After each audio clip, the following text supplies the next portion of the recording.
I am so excited because by the end of this video, you are going to have the capacity to feel so much less exhausted, to have more mental space, to have less mental load. It's very exciting. So, as we get started, I'm going to invite you to take a moment to really think about the answer to this question. How much time have you spent this week thinking about what somebody else thinks of you?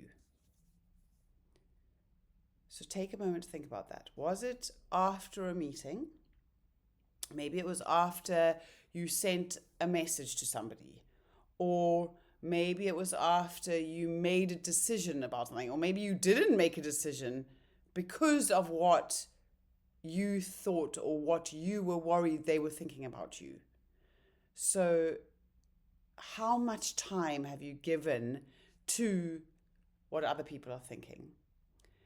And then here is a harder question, or maybe an easier question to answer. How much of that thinking, how much of the time that you spent thinking about what other people are thinking changed anything, except for the fact that maybe how much space there was to think about other things while you were thinking about what everybody else is thinking? It's so interesting because often when I am facilitating a workshop or when I'm working with a client, we come back to this issue of how the client or how the participant in the workshop, in the facilitation, is being perceived. How or what people are thinking or have thought about her, how she comes across, whether she's doing things the right way. It often comes back to this idea of public perception. I was leading a session the other day when this happened for one woman in the room, and it was really interesting because everybody else in the room was talking about workload and family demands and leadership challenges at work, maybe about time pressure, but she kept coming back to this idea or this concept of public perception. And although she was the only one in the room that day who brought it up, this is not uncommon. This is not something that comes up so often. And so many of us, if not most of us, spend an enormous amount of our time in other people's heads. We spend so much time, so much energy trying to anticipate reactions, trying to avoid people's judgment, trying to manage people's opinions of us, trying to make sure that everybody feels okay with the choices that we make, trying to make sure that everybody likes us. Whew. And yes, this is a hard, sometimes horrible place to be in. But today I want to talk about the fact that the challenge for us all who have so much to do is that this thinking and this focus on what other people are thinking takes up so much energy. And because it is going on in the background all the time, or a lot of the time, and it is in the background, most of us don't even realize how much of our capacity it is taking from us. And so I want to talk about what I think is one of the most exhausting habits that nobody talks about, and that is the habit of constantly monitoring what other people might be thinking. So it is very easy for us to identify the visible work that we do. We go to meetings, we do school runs, we make meals, we meet deadlines, we write emails, we manage the household logistics. The emotional support that we offer to the people around us can sometimes be visible. But it is that unnoticed, invisible work that is happening inside our minds that is often the heaviest. But it is not just the mental lists and the remembering and the caring and the worrying. It is replaying conversations. As I've said before, predicting people's reactions, analyzing comments. Maybe it's our comments, the things we've said, or comments that have come back to us. It's wondering whether someone is upset. It's questioning how we came across. It's mentally then rewriting something that we said 3 hours ago in a different way, because then maybe we could have done, it would have been a different outcome. So this work doesn't appear on your to-do list, and then there's no way that you can tick it off to say done. There's no way of getting past this, and there is no thanks, no gratitude for all of the effort and all of the energy and all of the time that you put into this. Nobody even sees it, and yet it is consuming a lot of energy and a lot of attention all the time. Now, there is a very human reason for this habit of ours, and it is a good reason. It's there because human beings are wired for connection. For thousands of years, belonging to a group has been really important because it has improved our chances of survival. And so, our brains have learned that they need to pay attention to social cues like approval, like acceptance, like belonging, like the building of relationships. And so that awareness of those social cues can be incredibly useful. It can help us to survive. It helps us to collaborate. It helps us build trust. It helps us function well in teams and families and communities, including our home, including our workplace, including our friendship circles. But when this awareness becomes a preoccupation, then there is a challenge. Then there is a problem.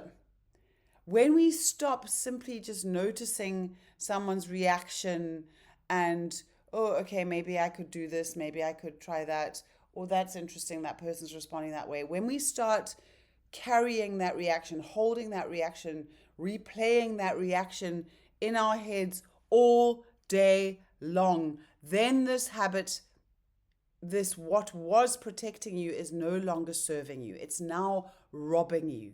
It is robbing you of so much. I mean, think about how much energy does it take? You send an email, then you sit there and you think, oh, I wonder how that landed. How did they take it? Oh, why haven't they replied yet? Always looking to see, check the email. Maybe you make a decision. Then you're sitting thinking, oh, I wonder who disagrees with me. Should I have made that decision? Was it the right decision? Or you say no to something, and then you're thinking, oh, what does that person think about me because of the no that I said, or the way that I said no? Maybe it's at work, you leave a meeting, you replay your contribution to the meeting all the way home, and then you get home and you walk through the door and you're already depleted, you're already agitated. So all of that thinking doesn't change the outcome, but it does change your capacity. And the thing about attention, something that we really want to give to the moment that we're in, attention is a finite resource. So every minute that you are spent managing those opinions that you are imagining are happening out there is a minute that you no longer have for your own creativity, for your own presence, for your own focus, for strategic thinking at work, for enjoying your children when you get home, for connecting with your husband, for sleeping well. When your attention is out there, it cannot be here. So many women tell me that they feel absolutely exhausted before the day has even really got going, before they have even had any demands put on them. And I say that that exhaustion is not only coming from what you are doing, it's not only coming from the list of things that you have to do, but it is coming from carrying around this huge burden of other people's thoughts, other people's opinions, other people's experiences of you. Now, I am not in any way saying that you should not care what others think and you should just do whatever you want. As I said earlier, we are made for connection. We are made for relationship. So just saying, oh, I don't really care about what other people think, it's not really true and it's not really possible. But one of the things I notice in resilient women is that they spend less time and energy trying to manage those perceptions that they cannot control. So it doesn't mean that they just become insensitive and they just do whatever they want. It doesn't mean that they don't care. They still care about people. They still value relationships. They still want to contribute positively into relationships, into conversations.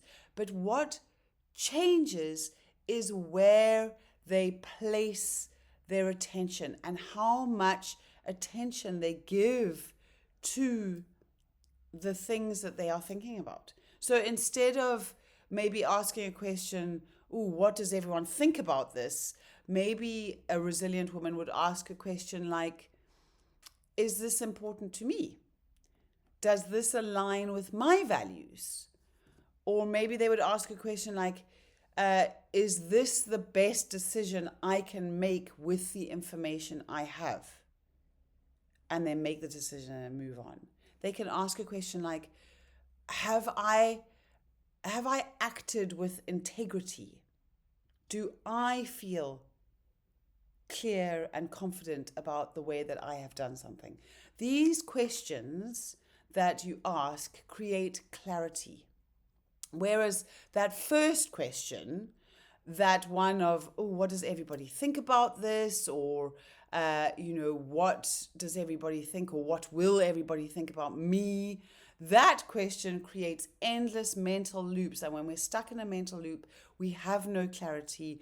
We have no innovation. We are irrational and we expend energy unnecessarily. This is so important when it comes to leadership. So many incredibly talented women hold themselves back because they spend so much time anticipating judgment from those around them. So they end up hesitating before they speak. Maybe they completely avoid visibility altogether. Maybe instead of stepping out and really making decisions, they hold back. Maybe they feel like they have to get 10 other opinions before they can actually step out into their decision. And then once they've made it, they spend so much time questioning that decision. These women are incredibly capable at what they do, but the possibility of criticism is not worth risking. And so they do not step out into the fullness of what they could and what they can be and do.